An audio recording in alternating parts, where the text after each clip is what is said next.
There was a time where kids knew the phrase, "Sticks and stones may break my bones, but words will never hurt me." Well, that phrase seems to have vanished, replaced by trigger warnings, safe spaces, and the ever-present fear of being offended. We've gone from a world where criticism built character to one where the mere thought of hearing something unpleasant sends people into a panic attack. Today, saying something slightly offensive is enough to make people fall apart. So how did we get here? And more importantly, has all this comfort come at a greater cost we didn't see coming? There was a time when toughness was seen as a virtue. Generation X grew up with tough love.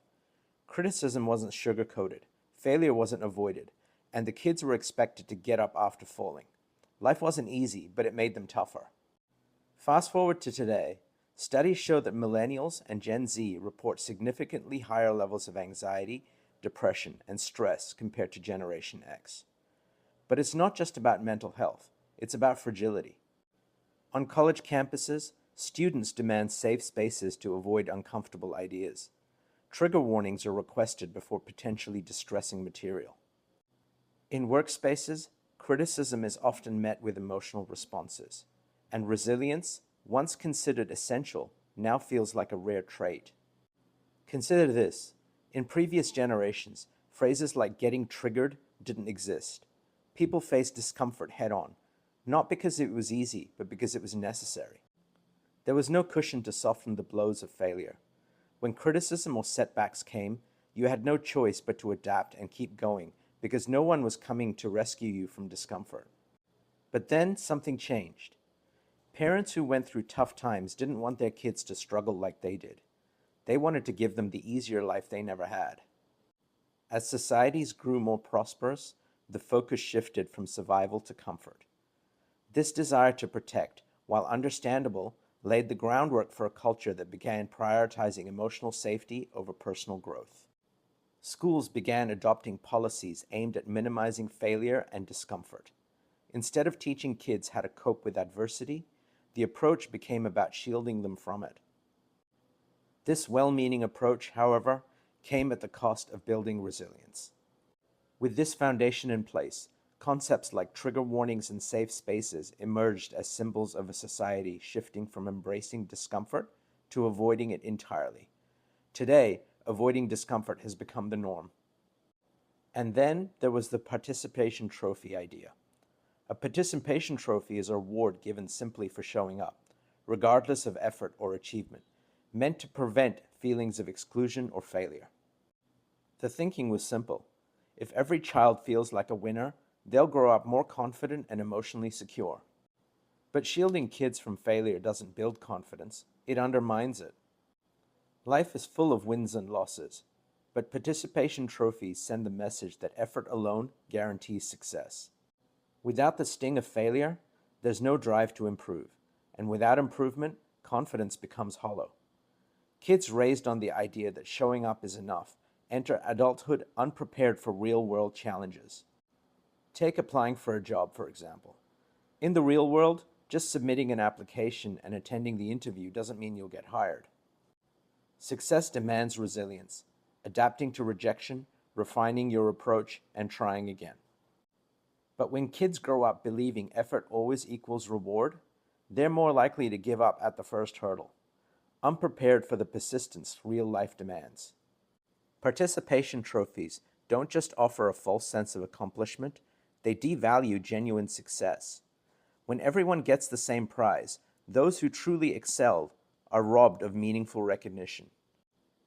Instead of motivating kids to strive for excellence, it sends the message that effort alone matters, regardless of the outcome.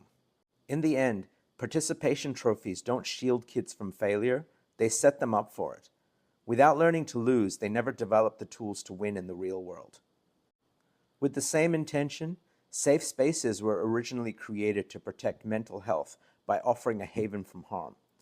On paper, it sounds reasonable.